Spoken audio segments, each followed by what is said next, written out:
Bonjour et bienvenue sur la chaîne YouTube d'Omerta. Je suis heureux de vous retrouver une nouvelle fois pour un grand entretien. Avant toute chose, je vous rappelle de vous abonner à l'application Omerta où vous pouvez retrouver tous nos documentaires, nos reportages qui sont le cœur de notre métier, comme vous le savez. Pour aujourd'hui, j'ai le plaisir de retrouver pour ce grand entretien Monsieur Alexandre Delval. Bonjour. Bonjour, Comment allez-vous? très bien, merci. Et on va Merci de commencer, m'inviter. mais je vous en prie, et on va commencer donc cet entretien avec l'actualité forte, cette annonce de Zelensky qui n'excluait plus de négocier directement avec Vladimir Poutine. C'est un tournant aujourd'hui. C'est un tournant, mais en même temps, c'était prévisible, puisque Mhm. ça fait déjà au moins 4 mois qu'il a dit qu'il était capable de négocier directement avec Vladimir Poutine. Alors, il ne revenait plus trop sur ce qu'il avait déjà déclaré avant l'été. Mhm. Mais depuis son dernier entretien avec M. Trump, donc c'est un entretien téléphonique juste après l'avoir vu avec Macron en France, suite à l'inauguration, dans le cours de l'inauguration de la rénovation de Notre-Dame, et Trump lui a fait comprendre que c'était une proposition qu'il ne pouvait pas refuser.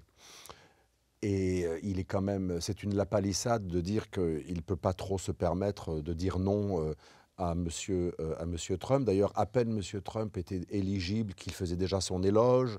Rappelez-vous, alors qu'on n'était pas encore tout à fait sûr qu'il soit gagnant. Ensuite, quand il a gagné, il a dit qu'il était très heureux, qu'il était le premier à le féliciter parce que c'était la paix par la force, Oui.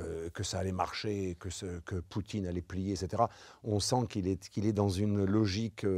Il est quand même assez effrayé d'être abandonné et il sait que s'il est abandonné par M. Trump, lui-même va sauter très rapidement. Pour en reparler, il y a quand même des Mhm. candidats pour prendre sa place. Zaloujny, qui est à Londres, Bien sûr. qui a été éloigné, mais Mhm. qui revient avec des interviews qui montrent une popularité énorme au sein du peuple ukrainien. Et Yermak, son conseiller Yermak, qui a monté toute une équipe avec des oligarques et des nouvelles structures, qui est prêt à entrer en campagne. Et comme on le sait en Ukraine, il faut avoir des moyens et de la corruption pour avoir de quoi faire une campagne avec beaucoup d'argent. Mhm. Et donc là, on sait que, en gros, en mai prochain, Zelensky peut sauter. Pourquoi mai? Parce que il faut attendre mai pour toute une raison, pour des raisons légales, constitutionnelles, réformes et aussi l'état d'urgence. L'état d'urgence qui empêche de toute façon d'aller.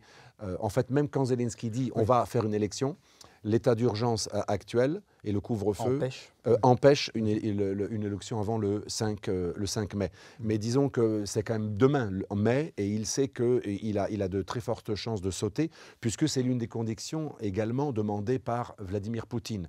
Pourquoi? Parce qu'on ne peut pas négocier avec un pouvoir qui est jugé ennemi, qui est jugé illégitime, et qui Illégitime. lui-même, voilà, et qui lui-même a dit que toute négociation sur des bases de données des territoires ukrainiens serait illégitime, et ceux qui négocieraient cela seraient sanctionnables. Et en plus, faire entrer dans la Constitution l'intégration dans l'OTAN. C'est vrai, il y a beaucoup de choses dans la loi et dans la Constitution qui empêchent structurellement le pouvoir actuel d'être un interlocuteur crédible et légitime, et même légal tout simplement, puisque pour l'instant, la légalité ukrainienne rend illégitime, illégale et condamnable toute négociation qui lâcherait des territoires. Donc il est extrêmement fragile, ce Mhm. fameux Zelensky, et il fait un peu partie du problème. C'est lui qui a voulu pénaliser toute négociation pour essayer un petit peu de motiver pour pas retourner en arrière. C'est peut-être légitime à l'époque où il l'a fait, mais aujourd'hui il est prisonnier. C'est pour ça qu'il y a le fameux proverbe, ne jamais dire jamais. Mhm. Il a écrit, lui, jamais. Il a fait mettre dans le marbre. Donc, il est extrêmement fragile et là, il n'a pas trop le choix que d'avoir l'air d'être tout à fait d'accord avec Trump. D'où aussi sa proposition de donner les terres rares à M. Trump, mais ce qui est complètement risible. Les terres rares sont pratiquement toutes situées dans Du côté du côté qui est déjà conquis par Mhm. les Russes, Bien sûr. qui va probablement être lâché par les Ukrainiens sur demande des Américains dans le cadre de négociations. Et une autre partie de ces terres rares risque d'être conquise par des Russes, puisque on y reviendra, que ça soit au nord, Kharkiv, que ça soit vers le centre et vers le sud, donc entre Dniepr et Zaporizhzhia, et ensuite, si Pokrovsk tombe, on va avoir vers le centre une immense plaine qui va pouvoir être conquise, et il y a même des vues russes pour aller jusqu'à Odessa. Et donc, les plans actuels des Russes, ce serait plutôt d'aller visaient entre 40 et 50% du territoire russe à prendre. Ça paraît fou, mais le front sur 2000 km aujourd'hui indique que les poussées russes vont au-delà des 4 oblasts revendiqués, mais ils en revendiquent au minimum 2 de plus et probablement 4 de plus, jusqu'à Odessa. Et Odessa, c'est pas très loin de la Moldavie, et on sait qu'en Moldavie, on a un prochain front qui peut s'ouvrir. Donc vous voyez, c'est extrêmement difficile de négocier dans ces conditions. Mais on peut repenser aussi à la stratégie ukrainienne d'envahir Koursk et de peser sur les négociations. Est-ce que cette donnée-là peut jouer en la faveur des Ukrainiens ? Je ne pense pas, puisque on disait c'est 1000 km², en fait c'est pas du tout ça. On a des kilomètres carrés sur une carte, mais en fait c'est des bouts de gruyère. Il y a des territoires qui sont pris, mais juste à côté, il y a des territoires qui ne sont pas pris. Donc en fait, déjà, c'est moins de kilomètres carrés qu'on le croit. Deuxièmement, bien sûr, c'est normal, en période de guerre, on va minimiser les pertes de notre camp et augmenter les pertes du camp adverse. On sait aujourd'hui par la presse ukrainienne indépendante et les déclarations même de l'armée ukrainienne, quand on fouille un peu dans la presse ukrainienne, on sait qu'il y a énormément de pertes et vers Koursk, et non pas à, mais vers Koursk, parce qu'ils n'ont pas pris Koursk, eh bien on sait qu'il y a eu des milliers de morts parmi les meilleurs soldats d'élite ukrainienne. Et ce n'est pas un point de vue pro-russe qui se réjouirait. J'ai rencontré cet été un officier, je ne sais pas ce qu'il faisait à Barcelone, mais un officier important de l'armée ukrainienne qui est très très bien renseigné, qui passait à Barcelone, et je me rappelle qu'il était remonté.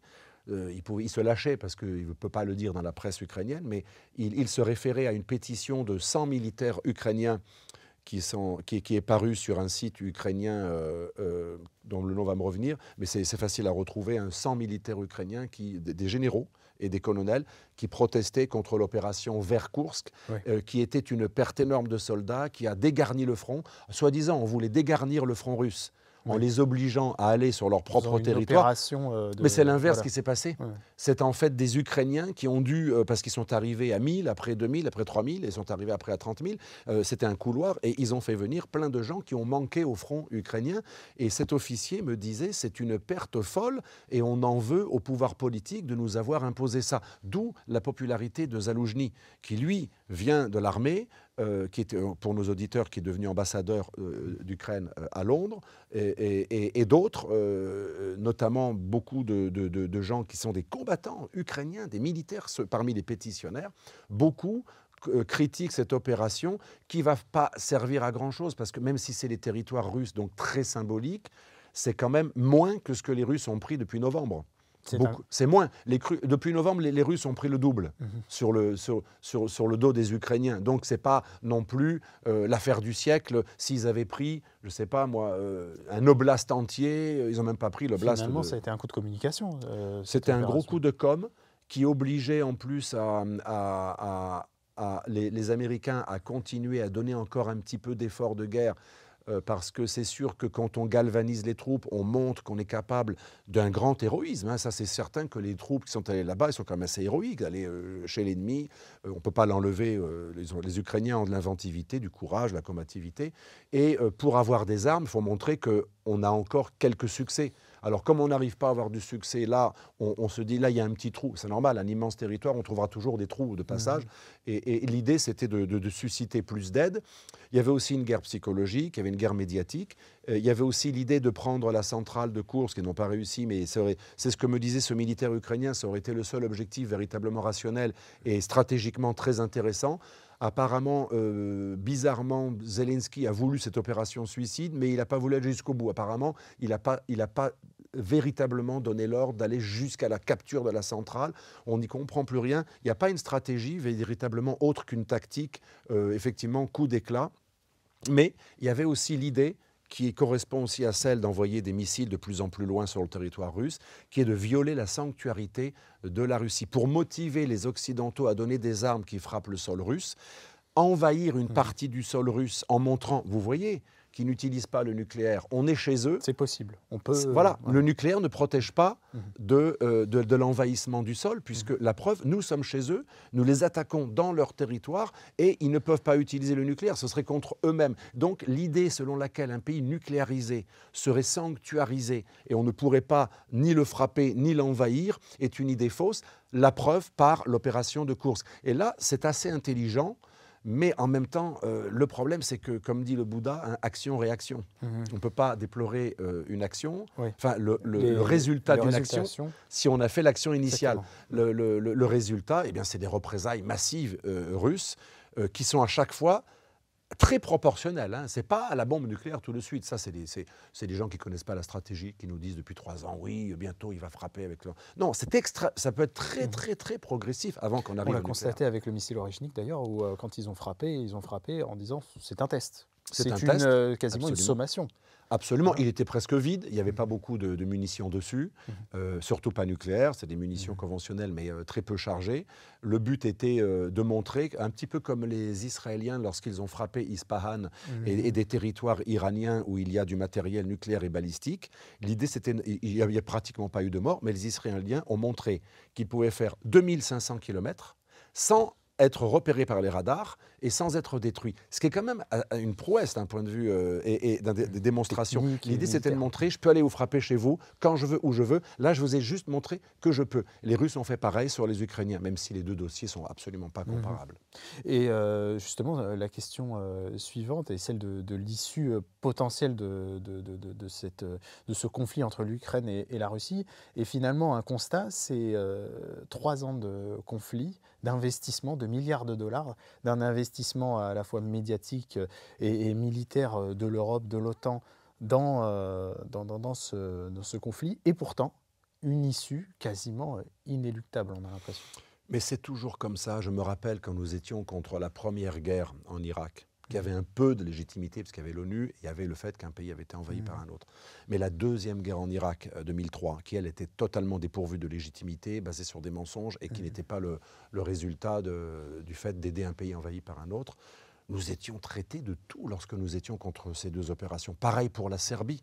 Je ne parle pas du massacre de Srebrenica sur les musulmans bosniaques, je parle des Albanais, donc c'est plus tard, 98-99, cette guerre en ex-Yougoslavie qui avait pour but de faire une grande base américaine dans le territoire albanophone du Kosovo, la base de Blonde Steel, c'est la vraie raison. Mais quand nous disions il y a autre chose, c'est pas pour lutter contre une purification ethnique, le fameux massacre de Rača qui était le fruit d'une opération de la CIA, d'un ancien de la CIA qui était observateur à l'OSCE, Clark, et qui avait révélé une photo, Rača, et on avait arrêté la négociation de Rambouillet avec l'ONU d'un coup pour faire une guerre unilatérale, pour détruire l'ex-Yougoslavie, parce que l'ex-Yougoslavie s'était réconciliée avec les Russes après la guerre froide, et c'était un débouché de mer chaude pour la Russie. Il y avait une union panslave en gestation, ça devenait extrêmement problématique pour l'OTAN, dont la carte mentale, le Heartland de Mackinder, nous dit qu'il ne faut jamais que le Heartland puisse accéder à l'ouest et au sud et aux mers chaudes. Donc on retrouve la stratégie classique. Quand nous disions tout ça, et que c'était probablement qu'il y avait beaucoup, que les Serbes avaient des voyous, ils avaient des milices extrêmement radicales, hein, on se rappellera du Tigre, Arkan, bien sûr, les milices serbes, etc., Mladic, bien sûr, mais ça c'était surtout pour la Bosnie, mais il y avait encore des milices à cette époque aussi, mais on a su 15 ans plus tard que Milosevic, sur ce qui concerne le Kosovo, a été accusé de manière fallacieuse sur un plan, soi-disant le plan fer à cheval, qui visait à génocider les Kosovars, qui était totalement faux. On ne lui a rien trouvé, c'est comme Gbagbo. On a mis au tribunal international de La Haye aussi Laurent Gbagbo. Les deux, alors il y en a un qui est mort, l'autre qui est ressorti traumatisé psychologiquement et très affaibli, mais les deux, après des années d'incarcération, on se rend compte qu'il n'y a rien contre eux. C'est-à-dire que ce sont des dossiers montés qui font des morts, qui entraînent la destruction d'États, des guerres civiles, et on apprend 15 ans plus tard que c'est du bullshit. Carla Del Ponte, la fameuse, pourtant très anti-serbe à l'époque, italo-suisse, enfin italophone suisse, qui était la présidente du tribunal pénal international pour l'ex-Yougoslavie, a révélé par la suite que c'était totalement inéquitable, qu'on avait blanchi des voyous de la mafia albanaise comme Agim Tachi, qui était de l'UCK, qui étaient les premiers dirigeants du Kosovo libre. On avait blanchi des Croates fascistes, carrément nazis, nostalgiques, carrément de l'époque des Oustachis, donc carrément pro-nazis, dans les années 90. Hein, ça ressemble beaucoup à ce qui se passe aussi en Ukraine avec les bataillons Azov. Ça ressemble beaucoup à ce qui se passe en Ukraine avec Azov. En fait, l'Occident qui est obsédé par le fascisme, ce qui est formidable en Occident, que ce soit l'Amérique avec les démocrates qui traitent tout le monde de nazis, et nous en France où tout le monde se traite de nazis. D'ailleurs, parfois, c'est assez rigolo, même au sein de l'extrême droite, quand il y a des scissions entre eux, ils se traitent de nazis. C'est une obsession. Les fachos, les pas fachos, les extrêmes gauches, eux-mêmes, ils vont traiter quelqu'un un peu moins gauche qu'eux de facho, de nazi. C'est une obsession. Bizarrement, cet Occident, dans les films, les propagandes, les discours des hommes politiques bien pensants, traite tout le monde en permanence de fachos, ils voient des nazis partout, alors qu'on n'en a plus beaucoup. Il y a quelques drogués ou quelques alcooliques, hooligans qui se battent entre eux en général, hein, en Allemagne de l'Est ou surtout dans certains pays d'Europe de l'Est et dans l'Amérique profonde. C'est le seul endroit où vous voyez quelques nazis. Donc, autant dire que chez nous, il n'y a pas vraiment de nazis, peut-être 3 ou 4 tatoués dans leur cave. Pas une force mais politique. C'est pas du tout des forces qui... On les verrait. S'ils étaient dans la rue, comme dans les années 30, à terrifier les gens, on les verrait. Voyez. Mais bizarrement, ceux qui en voient partout, là où il n'y en a pas, quand il y en a des vrais nostalgiques, qui ont des croix gammées, qui ont des uniformes, qui ont même repris des noms, comme les Croates dans les années 90, ils ont repris le nom des nazis, Oustachi, etc. Comme les gens qui adorent Bandera en Ukraine, donc que ce soit la Croatie, l'Ukraine. Quand il y en a des vrais, mais qui sont du côté de l'OTAN, comme les Croates qui massacraient les Serbes, notamment à Krajina. En Krajina, une région serbe du territoire croate, on a eu 300 000 personnes purifiées ethniquement d'un coup par des nostalgiques des Oustachis qui adoraient un président, Franjo Tudjman, à qui on a donné le nom de l'aéroport dans la capitale croate, et qui a écrit un livre pour nier la Shoah. C'est quand même lourd. Là, c'est plus qu'un peu extrême droite. Là, c'est du vrai révisionniste. Mais pourtant, ce mec-là n'est pas du tout... L'Union européenne n'a même pas retiré des fonds en échange de changer ou pas de nom. On les a pas emmerdés avec le nom de l'aéroport de Franjo Tudjman, auteur d'un livre révisionniste. Ce sont des gens comme ça qu'on a appuyés parce qu'ils étaient du côté de l'OTAN. En fait, l'OTAN a toujours considéré valable un nazi lorsqu'il est devenu atlantiste. C'est pour ça que la CIA a fait plein d'opérations après la Seconde Guerre mondiale pour recycler des anciens nazis allemands et on les reprenait dans la CIA. Et l'Union européenne a fait pareil. Le premier président de l'ancêtre de l'Union européenne était un ancien... C'était le juriste d'Hitler. Enfin, c'est pas n'importe qui. Le conseiller juridique d'Hitler est devenu le premier président de l'ancêtre, ça s'appelait pas encore l'Union européenne, et Schuman était un collaborationniste, et Monet, lui, Hitler, il a toujours été dans les renseignements anglo-saxons, mais sur 3 grands fondateurs de l'Europe, Epstein, Monet et Schuman, il y en a quand même 2, un qui était collabo, l'autre qui était un pro-nazi. Donc vous voyez, c'est une tradition, l'Occident considère un bon nazi celui qui est avec l'atlantisme. Celui-là, on va le blanchir et on va le pardonner, on va même minimiser systématiquement, alors que celui qui n'est absolument pas de généalogie fascisante, mais qui gêne le système parce qu'il est souverainiste, parce qu'il est pour les frontières, parce qu'il est pour la famille traditionnelle, parce qu'il est anti-wokiste, parce qu'il est ceci ou cela, ou pour les traditions, ou pour la religion, ou pour un mode de vie traditionnel, qui gêne le consumérisme. Parce qu'il faut bien voir pour nos auditeurs que ceux qui sont contre le mode de vie traditionnel, c'est pas que des gauchistes qui seraient purement des idéologues. Certes, Engels et Marx voulaient détruire la famille traditionnelle, mais c'est consumériste. C'est les multinationales déterritorialisées qui ont une logique mondialiste, qui veulent un immense consommateur mondial qui n'a ni sexe, ni race, ni nuance de couleur, une sorte de soupe mondiale qui va consommer le même truc au même endroit, avec la même langue, dans la même pulsion de mode. C'est une marchandisation de l'individu. Marchandisation. Qui est capable d'être échangé. Absolument. Changer de place en permanence, peu importe sa nationalité, peu importe ses origines. On a un peu dévié, mais ça a un lien et ça a même d'énormes conséquences. Mais pour revenir justement au narratif de cet Occident, pourquoi, et on s'en souvient avec avec Saddam Hussein, pardon, et les armes de destruction massive. Pourquoi donc construire ces narratifs qui sont faux, se construire un ennemi, hein, construire le diable, et c'est d'ailleurs le sujet du dernier livre de Régis Le Sommier.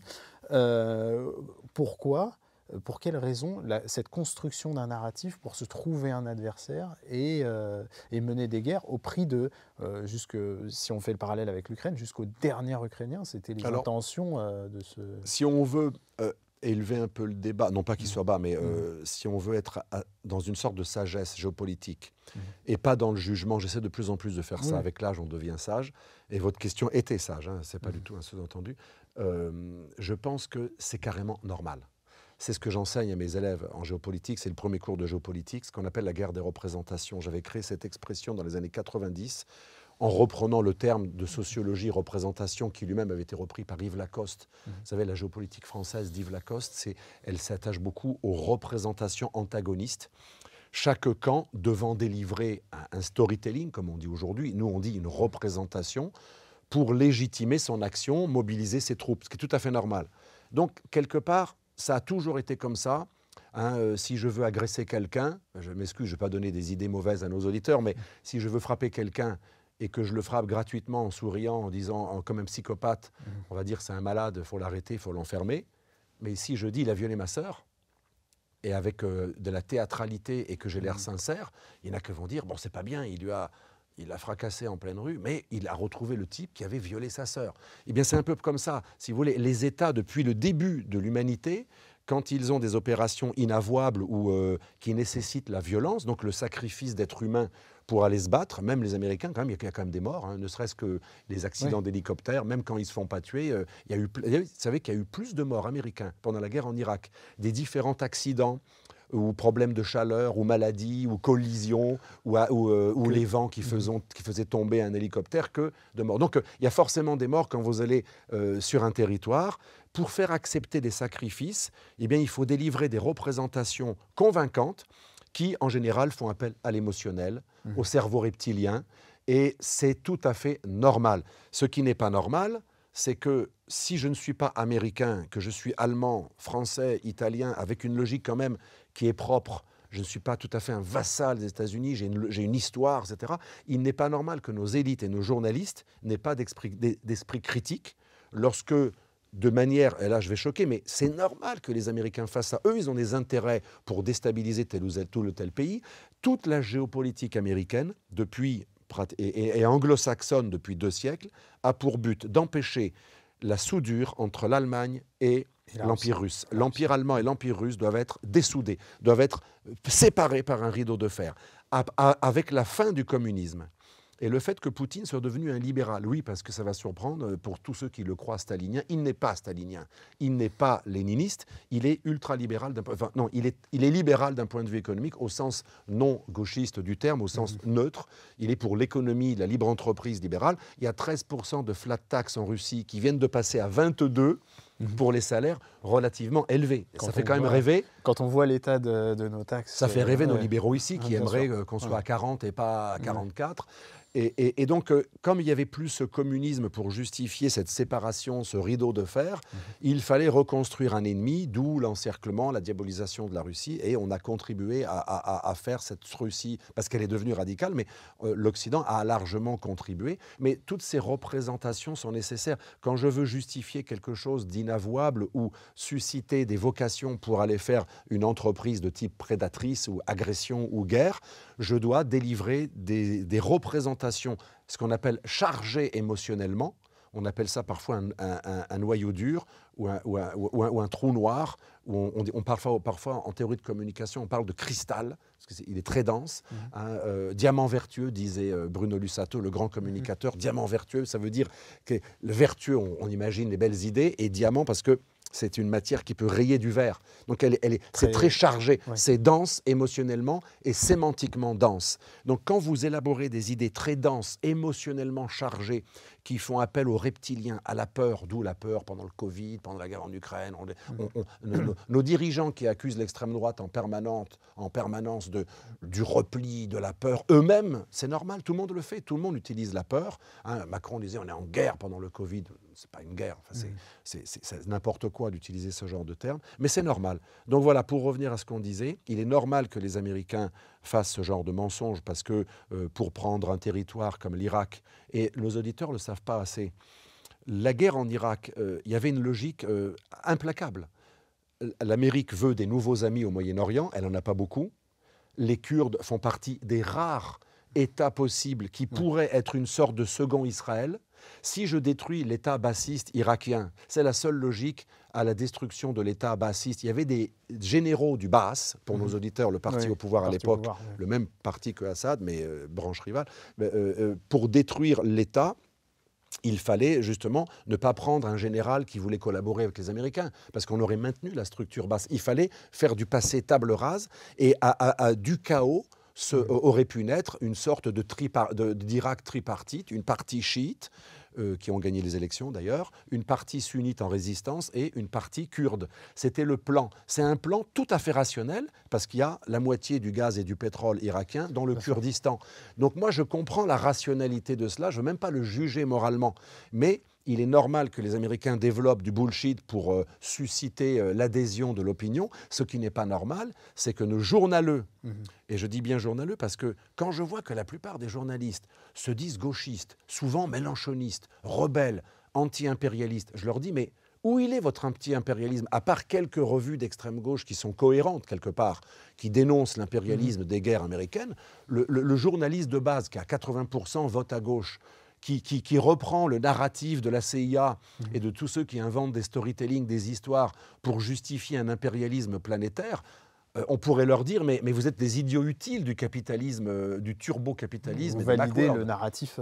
Ils valident le narratif de ceux qu'ils prétendent combattre. Parce que, alors, dans ce cas, qu'ils ne se disent pas gauchistes alternatifs, qu'ils se disent carrément serviteurs de l'OTAN, impérialistes. Et donc, le problème de l'Europe, c'est qu'elle a pratiqué une autocensure que même l'Amérique ne l'oblige pas à pratiquer. J'en veux pour preuve quand von der Leyen a fait quelque chose d'incroyable avec les vaccins. Je sais qu'on sort un peu du thème, en négociant directement par des SMS avec le patron de Pfizer. Ce n'est pas la presse occidentale qui l'a révélé, c'est la presse américaine qui a révélé le scandale, alors que ça favorisait une boîte américaine. Il y a plus de liberté d'expression, voire de rébellion et de contestation du système.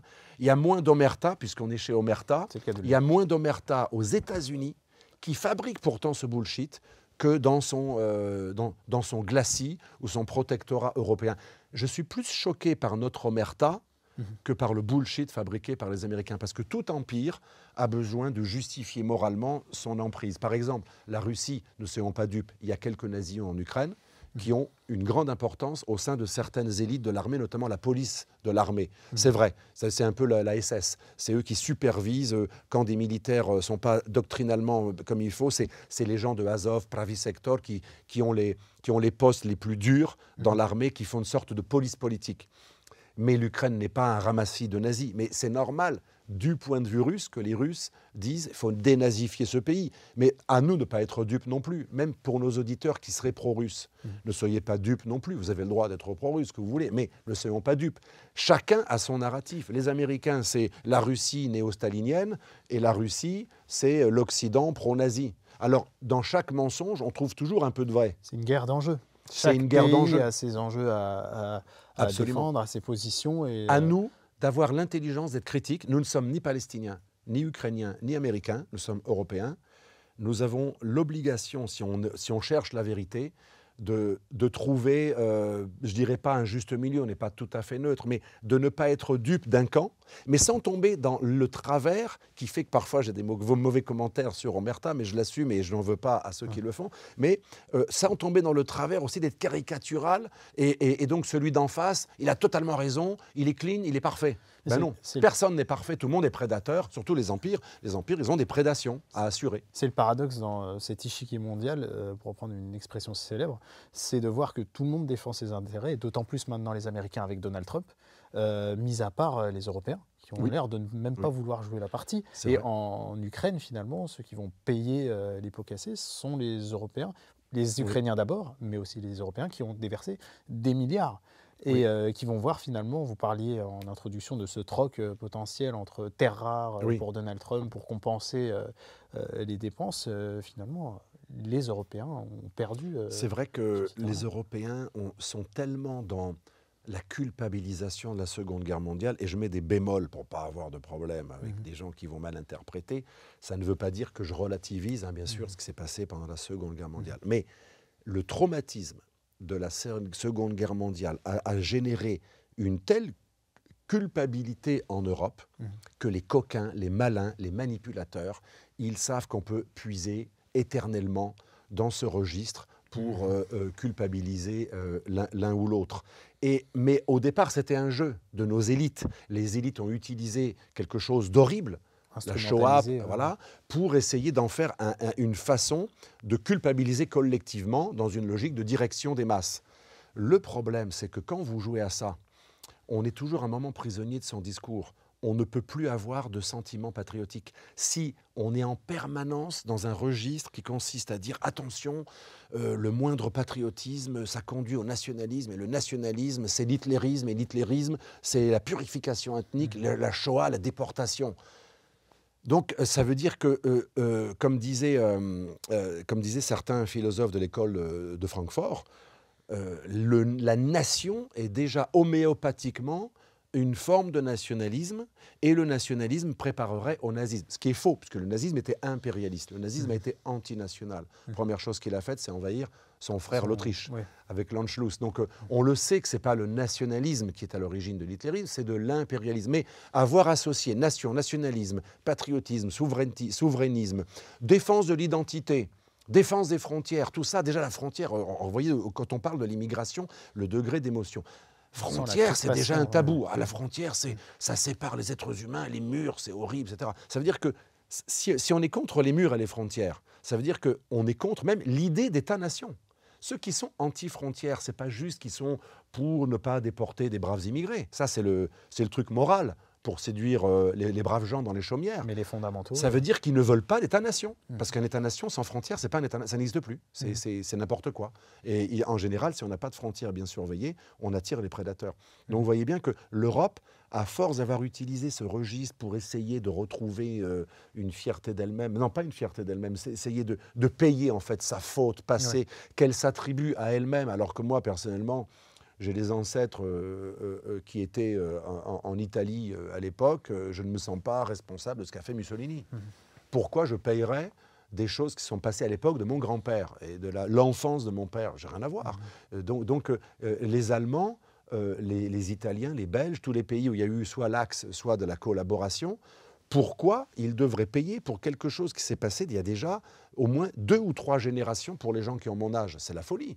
C'est de la folie collective. Depuis quand un péché est impardonnable et attribué à l'enfant de celui qui a fait quelque chose? Enfin, c'est une régression, c'est le tribalisme. Alors oui, dans les sociétés tribales ou dans la mafia, on peut payer sur 7 générations. Mais dans un État rationnel fondé sur le droit, la justice, ça n'existe pas, la responsabilité collective. Donc le délire de l'Occident dans la haine de soi fait qu'aujourd'hui, l'Occident, même quand il est impérialiste, je parle surtout de l'Occident européen, c'est la thèse de mon dernier livre, La mondialisation dangereuse, avec le tome 2, Choc global, c'est que comme l'Europe a totalement diabolisé, culpabilisé toute idée nationale ou régalienne, même quand il est prédateur, impérialiste, parce qu'il l'est encore, il ne peut pas l'avouer. Il le fait, il ne peut le faire que en repuisant dans le registre, ouverture du monde, contre le repli, les nationalistes, les barbares, les staliniens ou les nazis. Parce que c'est une sorte, vous savez, c'est ce qu'on appelle en théorie de communication diamant vertueux, quand une idée devient une mode et qu'elle est très chargée émotionnellement, elle devient un disque rayé. On ne peut plus en échapper. Hegel disait « Rien ne peut résister à une idée dont l'heure est arrivée ». Et les génies de l'humanité, ce n'est pas que ceux qui ont l'argent, c'est ceux qui savent créer des modes idéologiques. Et manier les idées. C'est pour ça que le monde des idées, j'ai beau être géopolitologue, donc avec une base géographique, le monde des idées est aussi important que le monde de la matière. C'est ma méthode avec mon cours de géopolitique avec mes élèves. Je leur dis 50% c'est la matière, nous sommes matière, là je touche de la matière, et 50% il y a l'esprit. Et dans un match de boxe thaï, moi j'aime beaucoup boxe thaï, c'est exactement pareil. Il y a le physique, mais à 2 niveaux de même entraînement, le moral peut faire la différence. Et donc c'est très important de voir que le monde des idées est aussi important que le monde de l'argent, des chars et des reliefs. Les deux, c'est l'un avec, c'est comme le yin et le yang, c'est interpénétrable. Voilà, on a un peu on a un peu dégraissé, mais on va revenir, vous ne me facilitez pas la transition, mais on va revenir à l'actualité et au monde aussi des charmes et de la réelle politique avec Donald Trump et la décision récente qu'il a prise au sujet de Gaza. Et d'en faire, est-ce que c'est une énième sortie ou il y a quelque chose de concret derrière? Il souhaite faire de Gaza un territoire américain. Oui. Et finalement, est-ce que ce n'est pas un caillou dans la chaussure de Netanyahou? Je n'y crois absolument pas. Premièrement, on parlait du monde des idées. Il est vrai que d'un point de vue d'un Américain qui n'a pas vraiment de racines, alors on se dit vaguement irlandais ou anglo quand on est américain, mais c'est quand même un peuple de déracinés, et ce n'est pas péjoratif dans la bouche, où on pense que tout peut être acheté. Donc dans la bouche d'un Américain, c'est peut-être une proposition rationnelle. L'idée, quand même, c'est pas de les déporter dans des camps. Hein. Là, non, c'était en gros de les acheter. On leur donne une compensation parce que j'ai vu les détails qui ont été exprimés ensuite. Ce seraient des départs volontaires. D'ailleurs, cette proposition de Trump, pour nos auditeurs, remonte à un projet qui s'appelle Gaza 2035. C'est un projet en fait israélien au départ. Je dirais même pas de l'extrême droite israélienne. Ceux qui veulent régler définitivement le problème de Gaza, alors c'est sûr que si vous déportez les populations, c'est comme l'Azerbaïdjan qui a fait partir tous les Arméniens du Haut-Karabakh. Il n'y a plus de problème d'Arméniens au Haut-Karabakh puisqu'il n'y a plus d'Arméniens. C'est une forme de nettoyage ethnique. Voilà, de même qu'au Kosovo, il n'y a plus de problème serbe, il n'y a plus de Serbes. Il y a une toute petite enclave qui est entourée d'ennemis, mais il y a une purification ethnique. De même qu'en Turquie, il n'y a plus de problème grec, ils ont été virés. Et il n'y a plus de problème arménien, ils ont été tués. Donc effectivement, c'est une solution radicale. Mais la version qu'a pris Trump de Gaza 2035, c'est en gros départ volontaire avec achat. On leur donne une prime pour aller s'installer dans un endroit où il y aura même peut-être un job. Alors ils ont parlé du Sinaï, la Jordanie, etc. Est-ce que ces pays-là, quand on voit Septembre Noir, la Jordanie, on voit les antécédents, c'est compliqué? Alors la Jordanie, c'est plus facile, je veux dire pourquoi. Premièrement, le pays est majoritairement palestinien. On oublie de le dire, hein, la Jordanie est à 60-65% avec la démographie palestinienne. Et les frères musulmans, qui sont proches du Hamas, ont gagné les élections en Jordanie. Donc ce serait plus facile d'un point de vue sociologique, puisque ce sont des frères qui les accueilleraient, du même parti, l'Ikhwan al-Muslimin, donc les frères musulmans. Par contre, en Égypte, j'étais en Égypte dans une délégation il y a 1 an et demi. On a d'ailleurs rencontré le grand imam d'El-Azhar, c'était très intéressant, et le Premier ministre et d'autres personnalités, mais aussi le patriarche copte orthodoxe. Alors là, personne ne veut des Palestiniens en Égypte, parce que pour l'Égypte, dont le pouvoir est totalement opposé aux frères musulmans, d'ailleurs c'est rigolo. Voilà, j'ai fait quelques interviews en Égypte, c'était rigolo, parce que même des femmes voilées, très conservatrices, qui vous interrogent, tous les 30 secondes, il y a un truc contre les frères musulmans. Dans les questions, les réponses. Même bien avant. On sent que ce n'est pas tout à fait toujours sincère. En gros, pour plaire au pouvoir, il faut taper sur les frères musulmans, même quand ça n'a rien à voir avec le schmilblick. Parfois, je parlais d'un truc, ce n'était pas du tout des frères musulmans. Je parlais de salafistes, wahhabites, qui rien à voir avec les frères musulmans. Ce n'est pas les mêmes. Elle me disait les frères musulmans. J'ai bien compris, quand on m'a interviewé, qu'il y a un discours officiel qui est... Donc, vous voyez, un pays qui a pris le pouvoir sur un coup d'État contre un régime élu frères musulmans, il ne va pas accueillir des gens de Gaza qui ont été abreuvés depuis l'âge de 3 ans à l'idéologie du Hamas, qui est la version la plus radicale des frères musulmans, parce que c'est la version djihadiste des frères musulmans. Pour nos auditeurs, tous les frères musulmans ne sont pas djihadistes, la majorité ne le sont pas. Mais il y a quelques branches des frères musulmans qui sont djihadistes, parfois par nécessité, comme on a pu voir en Irak ou en Syrie, et en permanence le sont le Hamas et le djihad islamique à Gaza, parce qu'ils sont en lutte permanente depuis des années. Et donc un risque de déstabilisation pour un quelconque voisin qui accueillerait... Voilà, mais ça déstabiliserait plus l'Égypte que la Jordanie, parce que la Jordanie a eu des élections où les frères musulmans ont gagné, et donc ils sont maintenant dans la société, même si le pouvoir du roi est hostile, tandis qu'en Égypte, les frères musulmans sont, si on injecte du gazaouite dans la société égyptienne, avec leur récit victimaire, ce qu'ils ont souffert, c'est une bombe à retardement. Déjà, ils n'en voulaient pas. D'ailleurs, pour nos auditeurs qui en veulent tout le temps Israël, l'Égypte a développé un embargo et un blocus contre Gaza plus dur que celui des Israéliens, puisque Netanyahou avait lui-même négocié avec le Hamas et l'administration du Hamas et le Qatar la venue, vous savez, de travailleurs, ce qui a permis d'ailleurs le 7 octobre. L'Égypte, elle voulait zéro. L'Égypte ne voulait aucun Gazaouite, ni de près ni de loin. C'était beaucoup plus dur d'aller en Égypte que d'aller travailler en Israël, puisqu'il y avait même un accord qui permettait d'aller en Israël. Et donc ça, on l'oublie. Après, dans quelles conditions aussi pour les Palestiniens et dans quel traitement voilà. À mon avis, ce plan est totalement impossible. Alors je reviens à mon idée, parce qu'il y a le monde des idées. Pour un Palestinien de Gaza, et j'ai souvent parlé avec des Palestiniens, que ce soit des Palestiniens de nationalité israélienne, arabophone, mais de cœur palestinien, ou des Palestiniens de Palestine, pour eux, ce qui ressort très souvent, entre la prospérité qu'on leur promettrait, mais avec une perte de souveraineté définitive. Et d'identité finalement. Et un espoir un jour d'avoir la souveraineté, mais en mangeant des cailloux, ils préfèrent la deuxième possibilité. Et ça me rappelle aussi, dans un exemple bien différent, mais c'est pour montrer que ce n'est pas que la Palestine, un taxi barcelonais que je vois très souvent, parce que je suis souvent à Barcelone, récemment, je lui disais, mais il y a plein d'entreprises qui sont parties, vous êtes passé de région numéro 1 à région numéro 2 parce que votre séparatisme là, a énervé plein d'entreprises qui sont parties, vous allez vous appauvrir, en plus vous êtes contre les touristes, parfois des agressions de touristes. Il me dit, je préfère manger des patates et avoir des années très difficiles et en chier que de perdre l'espoir de l'indépendance. Ça, c'est la preuve du pouvoir des idées. Il y a beaucoup de cas où des peuples préfèrent en chier, en baver, voire même risquer la persécution, que de perdre leur liberté qu'ils assimilent à une souveraineté, à leur territoire, à leur... Ça paraît irrationnel, parce que finalement, moi, je vous avoue, si j'étais palestinien, si j'ai le choix entre être sous souveraineté israélienne, avoir un job, mes enfants vont être bien éduqués, ils auront même des bourses, tout ce que vous voulez, et continuer à être bombardés à Gaza, je me dis, est-ce que ça vaut vraiment le coup ? Mais là, c'est un raisonnement rationnel. Mais en même temps, c'est la défaite du droit international aussi. Alors, oui, mais le droit international, comme vous le savez, il ne représente rien, il ne représente que le droit des puissants. Oui. Il ne représente que le droit des puissants. Mais non, mais vous avez raison, mais là, c'est encore plus fort que le droit international.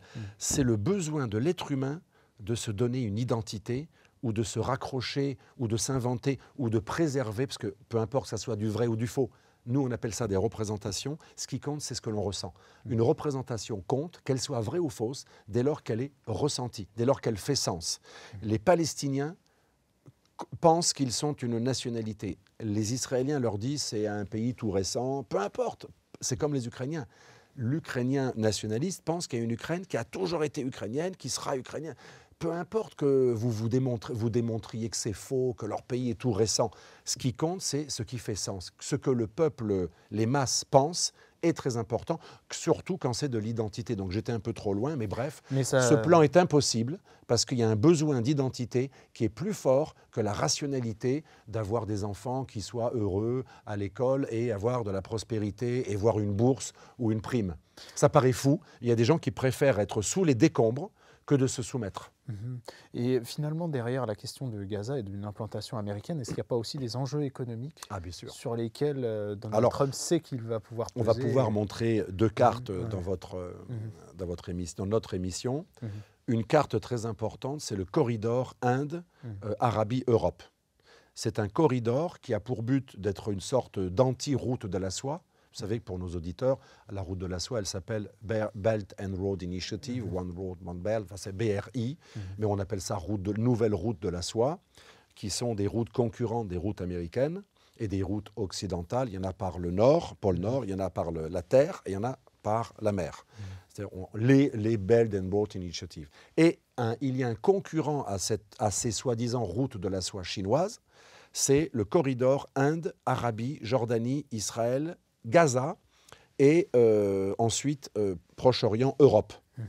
C'est un couloir économique qui favorise des gens qui sont dans une même alliance stratégique parce que l'Inde, contrairement à ce que l'on croit, les BRICS, ça ne veut rien dire. L'Inde est membre des BRICS. Alors on croit qu'elle est alliée stratégique de la Chine et non, c'est purement économique les BRICS. Mais stratégiquement, l'Inde est avec les Occidentaux, avec l'OTAN, avec le Quad, le quadrilatéral Alliance, avec beaucoup d'organismes. Il y a un jeu aussi ambigu, je me permets de vous couper de l'Inde, Oui. parce qu'on en parlait avant l'émission, mais le fait que les Européens achètent du pétrole russe en passant par Ah oui. l'Inde, donc il y a quand même...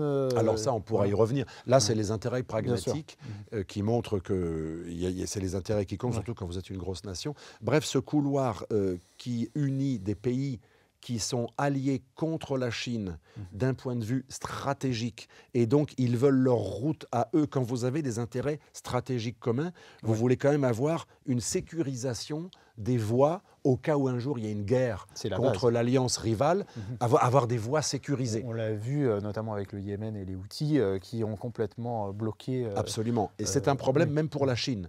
Parfois, les choses sont complexes parce que la Chine est alliée de l'Iran. Elle a fait un accord récemment renforcé et l'Iran a fait pareil avec la Russie. Et pourtant, la Chine est très ennuyée du blocage de la mer Rouge. Mais là, bon, on est parti sur autre chose parce que ça nuit au commerce. Donc, il y a aussi des choses parfois qui sont assez complexes. Mais bref, le couloir Inde, Arabie, Jordanie, Israël, Europe passe par Gaza. Donc on montrera cette carte, couloir, corridor Inde, Arabie, Europe. Et sur ce passage d'un couloir énergétique qui est favorable aux Occidentaux, à l'Arabie, aux Émirats, à Israël et à l'Inde, il y a sur ce passage de l'énergie qu'on a retrouvée dans les années 2000, c'est assez récent, qui a donné d'ailleurs lieu à un projet de gazoduc qui s'appelle EastMed, que Erdogan a bloqué parce qu'il voudrait plus de ZEE, de zone économique exclusive.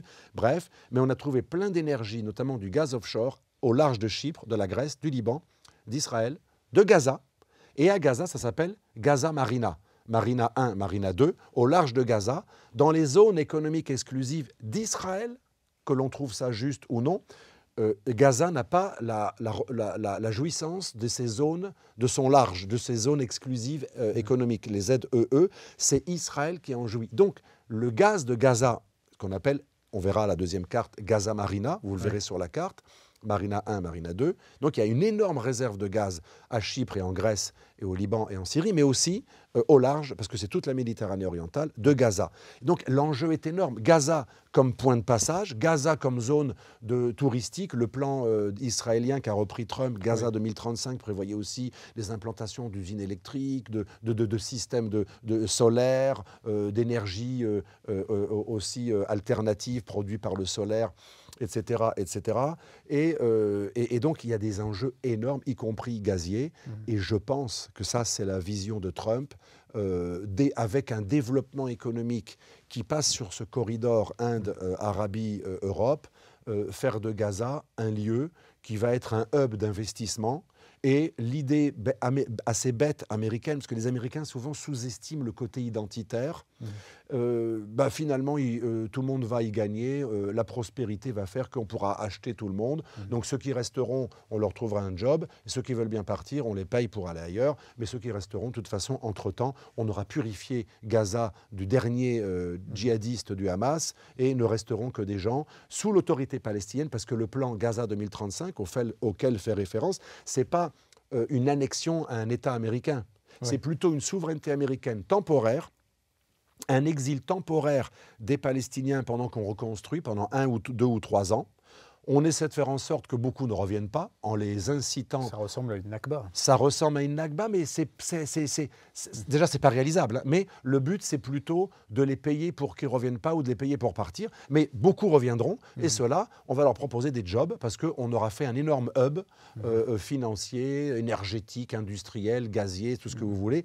Ça me paraît assez utopique. Parce que c'est ne pas tenir compte du fait que, comme disait le général Petraeus, quand vous tuez un djihadiste, ça ne fait pas un de moins. Ça en multiplie. Voilà, c'est les mathématiques inversées. Il y a un film magnifique que j'invite à voir sur Netflix, avec, je crois que c'est Brad Pitt, un peu vieilli, qui joue le rôle de Petraeus, cette fameuse citation, un djihadiste de moins, ça fait en fait 4 de plus, parce que sa sœur, son beau-frère, son voisin ont été tués, il veut les venger, et ça fait plus d'adhérents. Et c'est ça qu'on oublie. Gaza a été éradiqué, le Hamas a été extrêmement affaibli, c'est vrai, pas uniquement les chefs, contrairement au Hezbollah, mais aussi au moins la moitié des soldats, ou on les appelle comme guerriers, ou guerrieros, ou terroristes, ou djihadistes.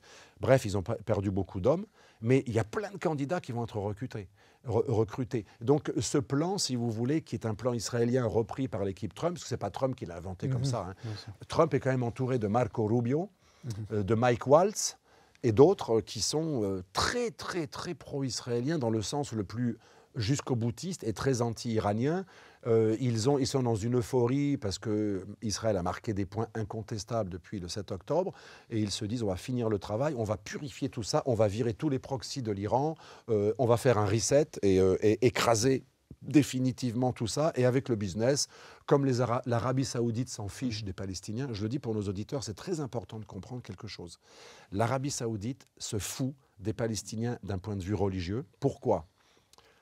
Et vous êtes arabophone, vous devez le savoir mieux que moi, pour les wahhabites purs saoudiens, je ne parle pas de tous les wahhabites, mais pour les wahhabites saoudiens, la légitimité de l'Arabie saoudite, qui est un clan saoud, allié à un clan religieux qui sont les wahhabs, les wahhabites, qu'on appelle les El-Sher en Arabie saoudite, la légitimité, parce que tout pouvoir a besoin d'une légitimité pour remplacer les Hachémites, qui étaient les vrais gardiens des lieux saints, qu'on a mis en Jordanie. Voilà, la Jordanie a été faite, comme vous le savez, par un héritier du shérif de la Mecque, qui devrait être aujourd'hui le roi d'Arabie saoudite. Et il était descendant du prophète, d'où Hachémite. Pour remplacer les Hachémites, il fallait trouver une légitimité islamiste, et on a trouvé des Wahhabites qui ont pour légitimité de garder les deux lieux saints de l'islam sunnite, qu'on appelle justement Haramain. Et pour les arabophones, ça veut dire deux. Ça ne veut pas dire trois. Ça veut dire que pour un Saoudien, quand vous mettez trop en avant Jérusalem, El-Quds ou El-Aqsa, hein, la lointaine ou la sacrée, on l'appelle comme on veut, mais ça veut dire que quelque part, si vous la mettez, à chaque fois, les pro-palestiniens disent tout le temps le troisième lieu saint. Attendez, ça énerve les wahhabites. Ils disent attendez. Il y a deux lieux, il y a la Mecque et Médine. Mahomet, quand il s'est brouillé avec les Juifs, donc dans la partie médinoise de sa vie, il a changé la Qibla. Vous le savez mieux que moi. Hein, on ne prie plus, on va dans les hôtels la flèche. Vous ne priez pas vers Jérusalem. Les musulmans prient vers la Mecque parce qu'il y a une rupture avec Jérusalem. Donc, et quand le calife Omar a pris le Proche-Orient, c'était peuplé majoritairement de chrétiens et des Juifs. Et donc, ce n'est pas une ville qui était islamique au temps du prophète. Elle a été islamique après la mort du prophète, bien après. C'est devenu une cause qui risquerait sa concurrence Haramain. Donc un jour, le Ben Salman, et c'est important de le savoir, ça, pour tous ceux qui croient au sornet de troisième lieu saint de l'islam, pour les vrais wahhabites. Alors certains disent, oui, c'est la preuve que Daesh, c'est des agents d'Israël. Ça, c'est le complotisme de base. Je laisse aux auditeurs qui le veulent, peuvent le croire s'ils veulent. C'est beaucoup plus théologique que ça. Pourquoi les wahhabites, qu'ils soient Daesh, qu'ils soient l'Arabie saoudite, qu'ils soient les Émirats arabes unis, alors on pourrait mettre l'exception du Qatar à côté, mais pourquoi les Saoudiens et les Daeshistes et les wahhabites d'Al-Qaïda, parce qu'Al-Qaïda c'est une hybridation entre wahhabites et frères musulmans, mais pourquoi les wahhabites de ces trois mouvances, Arabie saoudite, Al-Qaïda ou Daesh, en général se fichent de Jérusalem, n'en parlent jamais, n'ont jamais rien fait pour Jérusalem. Parfois, c'est même plutôt l'inverse. On a vu les relations entre Israël et les combattants djihadistes en Syrie, justement. Voilà, j'allais y venir. El-Shara'a Jolani, qui a beau se modérer, il se frère musulmanise sous conseil du Qatar, mais il vient du wahhabisme orthodoxe. Il n'en a rien à battre de Jérusalem, parce que ce n'est pas Haramain. Haramain, c'est deux lieux saints, la Mecque et Médine. Je le répète exprès pour nos auditeurs. Donc si on comprend ça, c'est pas qu'un complot, que Daesh serait des agents d'Israël, c'est que tout simplement, il y a des différences de vision au sein du monde musulman, et au sein même de l'islamisme, il y a plusieurs islamismes complètement différents. Les frères musulmans, en gros, sont beaucoup plus pro-palestiniens, j'allais dire jérusalémistes, El-Aqsa, El-Quds, pardon. El-Quds, donc en arabe, un Quddus, sacré, c'est très important. C'est vrai que c'est sacré, il y a eu soi-disant... il y a la croyance de Mahomet qui a pris son envol sur sa jument blanche depuis, mais ce n'est pas du tout territorialisé. Les spécialistes de l'islam savent qu'on ne sait même pas vraiment si c'était à cet endroit-là, c'est plutôt symbolique. Et dans le Coran, on ne parle jamais pratiquement de Jérusalem. Il n'y a aucune fois le mot Jérusalem, et on fait des allusions, mais c'est pas... Il y a quand même quelques passages et des références qui en parlent. C'est très minime. Et des études aussi qui sont faites, on voit à quelques études de savants musulmans comme Imran Hussein qui a écrit un livre justement Jérusalem dans le Coran. Alors justement, qu'est-ce que vous appelez savants musulmans? Ça c'est très intéressant. Les jeux, vous savez, les mots. Pour beaucoup de musulmans croyants, le savant, c'est un religieux qui va faire de l'exégèse. Mais là, c'est pas un religieux pour le coup. Oui. C'est quelqu'un qui vient de l'économie et qui a aussi cette formation. Alors j'irai regarder sa vidéo. Et qui, c'est pas des vidéos, c'est même des livres. Et donc c'est Jérusalem dans le Coran, chez Imran Hosein. Et c'est très. Déjà, Jérusalem n'est pas mentionné dans le Coran. Mais le nom de Jérusalem n'est pas dans le Coran. Je vous invite à. Non, mais c'est très intéressant. Ça n'empêche pas qu'il y ait El-Aqsa ou El-Quds. Mais croyez-moi. Je comprends l'opposition qu'il puisse y avoir justement. Absolument, mais en nombre d'occurrences, c'est très très très minime. D'ailleurs, la vie de Mahomet, puisque comme vous savez, il y a les textes importants, il y a le Coran, il y a bien entendu les hadiths, donc pluriel de hadiths que vous connaissez mieux que moi, et il y a aussi la sira. Il y a aussi la sira avec les marasites, tous les récits de guerre de Mahomet, mais aussi la vie de Mahomet en général, la sira. La sira, c'est plus large que les marasites, c'est toute la vie de Mahomet. Et on voit que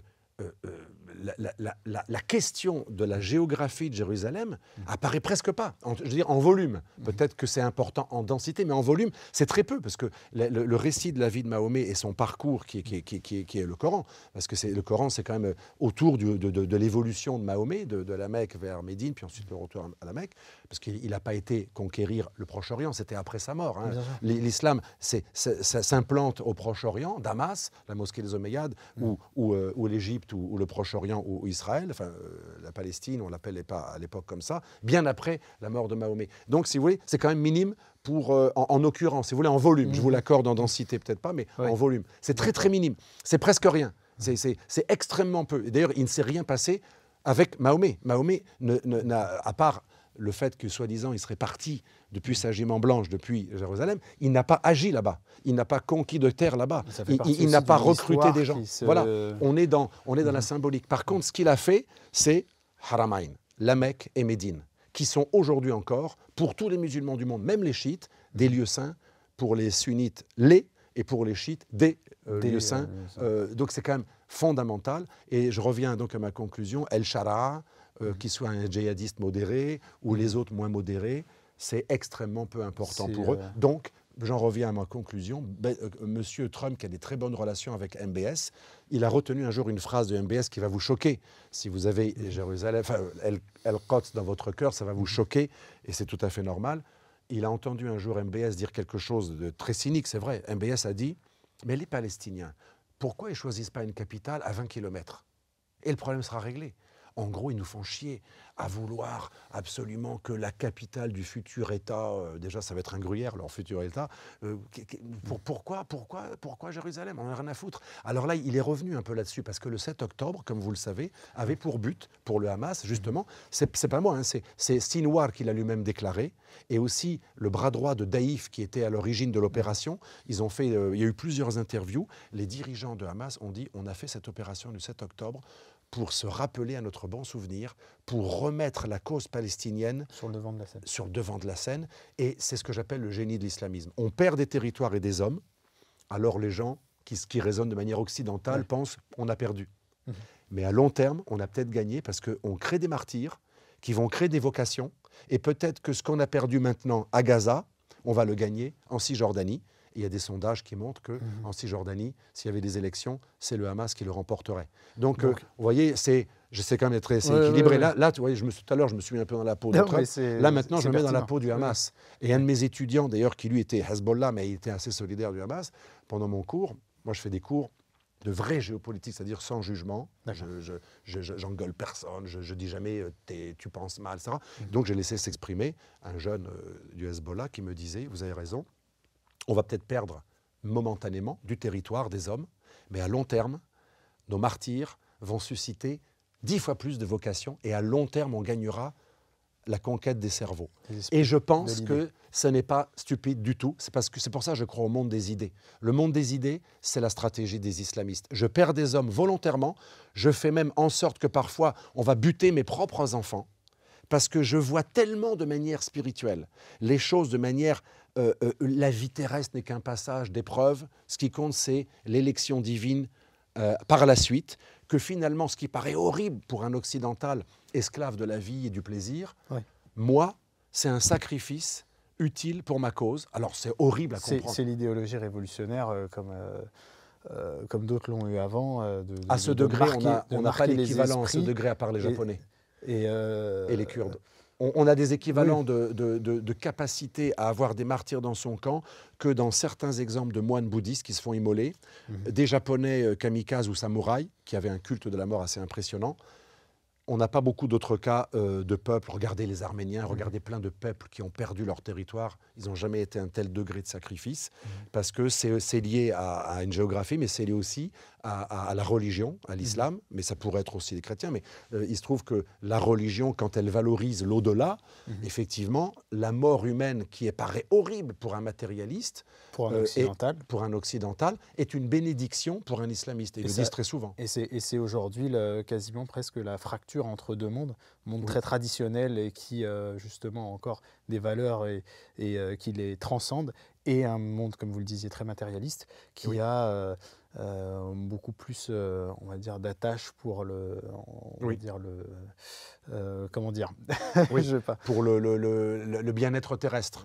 On dira. Moi, je dirais qu'entre les deux, il y a quand même une voie de juste milieu, parce que si on adhère à cette vision et que on est pro-palestinien, du coup, on adhère au djihadisme. Donc je pense qu'entre les deux, il y a aussi le principe de vie. J'ai rencontré le grand imam d'Al-Azhar, qui est comme une autorité importante de l'islam sunnite, qui lui disait, entre le matérialisme occidental, de ceux qui sont esclaves de la vie, du plaisir, de l'hédonisme, et ceux qui ont le culte du suicide, il dit attention, l'islam sunnite du juste milieu, din al-wasat, le juste milieu, la religion, ça voudrait dire en quelque sorte au milieu, ou la modération en quelque sorte. Al-wasat, c'est modéré, c'est au milieu, moyennement. Donc raisonnable. Elle dit qu'on ne doit pas rechercher le suicide pour le suicide. Le martyr peut être une bénédiction, mais la recherche de la mort volontaire alors qu'elle est évitable, pour la tradition sunnite classique, est un péché. C'est un apport en fait pour nos éditeurs qui vient des chiites ismaéliens, même pas les chiites duodécimains, les chiites ismaéliens qui étaient très proches de Khomeini ont contaminé le schisme duodécimain. Quand Khomeini est arrivé au pouvoir, il a mis un petit peu d'ismaélisme avec, vous savez, la secte des assassins, le culte du suicide. Il l'a transmis au schisme duodécimain qui n'avait pas cette tradition, c'était nouveau. Et ensuite, ça a été transmis au Hezbollah, et même à Amal avant, l'ancien Amal, pas l'actuel, puis le Hezbollah, puis l'imam Sadr, etc. Et ensuite, ça a été transmis par l'incubateur libanais, ça a été transmis au Hamas, qui ensuite l'a transmis à Al-Qaïda. C'est venu après Al-Qaïda. En fait, c'est venu d'une hybridation frères musulmans, iraniens, Hezbollah. Mais c'est quelque chose de nouveau dans l'islam. Et effectivement, à part la secte des assassins, on n'a pas ce culte de la mort aussi étendu dans l'histoire de l'islam. Même les anti-croisés, les musulmans qui faisaient des guerres contre les croisés, il y avait l'acceptation de la mort pour résister le jihad fi sabilillah ou la harb, qital contre l'infidèle, mais il n'y avait pas cette recherche, ces candidats suicides qui se font exploser avec des ceintures. Un aspect sacré, de la vie et du sang versé. Dans le vrai islam, je dirais, de din wasat, al-wasat, modéré, enfin ce qu'on appelle du juste milieu, il n'y a pas ce culte du martyr qui est quelque chose considéré par les juristes, je dirais, officiels d'Al-Azhar ou même d'Arabie Saoudite. Il est considéré comme une hérésie d'origine chiite. Après, ce n'est pas à moi de juger. On s'en fout, on n'est pas dans cette circonstance. Alexandre Delval, tout le monde pense ce qu'il veut. Oui, on va conclure sur ces mots-là, puisque je me rends compte que l'heure tourne et c'était passionnant, ça a été très riche, très dense. Je vous ai embrouillé dans plein de diversions. Pas nécessairement, mais chaque digression apporte justement ces éléments de réponse, et c'est important, c'est nécessaire parfois de les avoir. Merci pour ce grand entretien. Merci, chers abonnés, de nous avoir suivis une nouvelle fois. N'oubliez pas de relayer, de commenter nos contenus, de télécharger également notre application pour accéder, comme je vous le rappelle souvent, à tous nos contenus. Merci de nous avoir suivis et je vous dis à très bientôt.